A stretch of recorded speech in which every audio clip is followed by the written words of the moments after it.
We have an update to the George Zimmerman trial. New evidence has emerged that could actually really help the prosecution. Now, the latest day of the trial focused around weapons experts and also DNA found on the gun and on Trayvon Martin's shirt under his sweatshirt. And what they found, by looking at the gun and testing the gun, was that Trayvon Martin's DNA was not found on the gun. They also noticed that George Zimmerman's DNA was not found underneath Trayvon Martin's fingernails. Okay, so now obviously one of the big things that Zimmerman said, I was afraid he was going to go for the gun. Now he said a couple of different things. At one point, because he talked to the cops and we have it on video, etc. At one point he had said, well, I was afraid he was going to go for the gun, so I took out the gun and shot him, and there was a struggle, etc.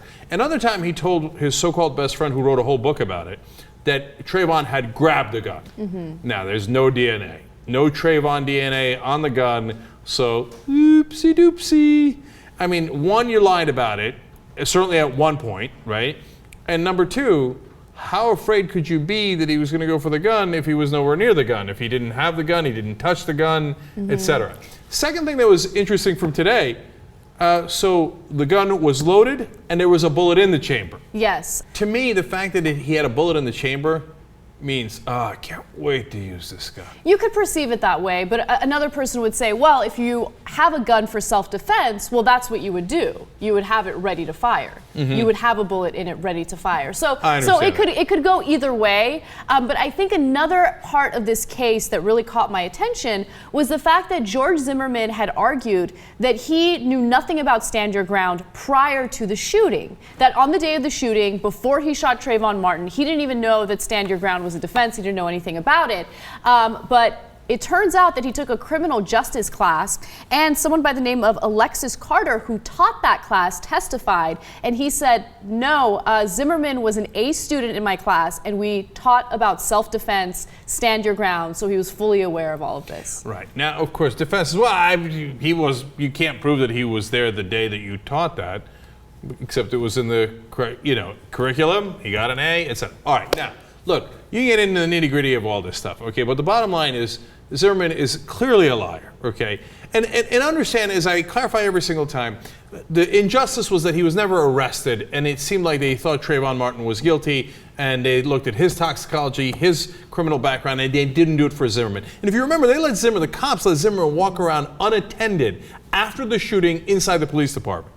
Now, how often does that happen? Okay, if there were, again, let's keep it real, as we did in the beginning, role reversal, black guy shoots a white guy. You think they just let him mosey around the police department? No, that was the injustice. That injustice has been cured because he was arrested. He's now on trial. Now, the jury's going to decide. But as we see all this evidence, we can't help but reach our own conclusions, right? And as always, it's never quite fair because you're not there every second of that testimony, etc. But Zimmerman says things like, he banged my head against the ground 25 times.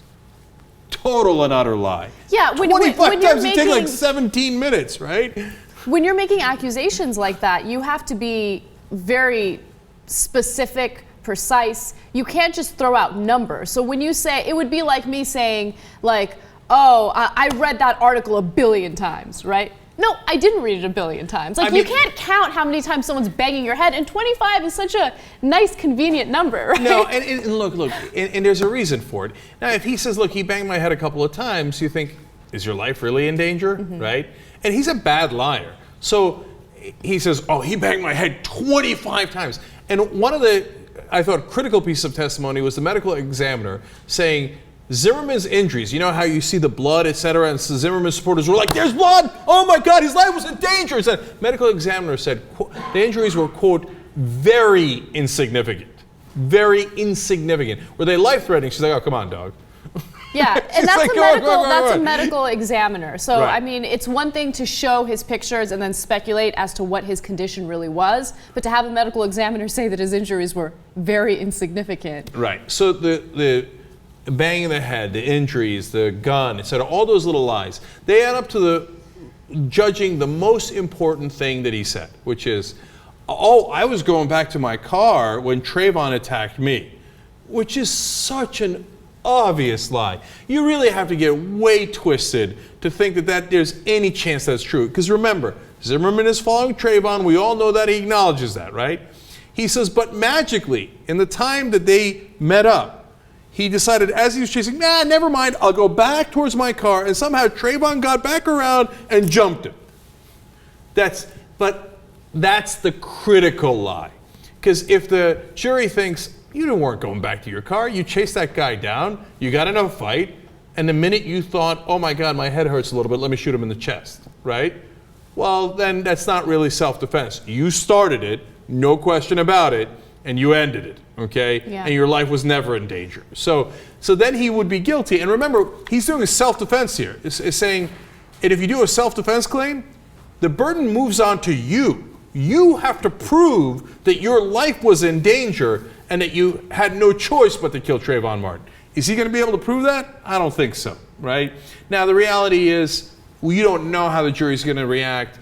And again, you're not there every single day, every single minute.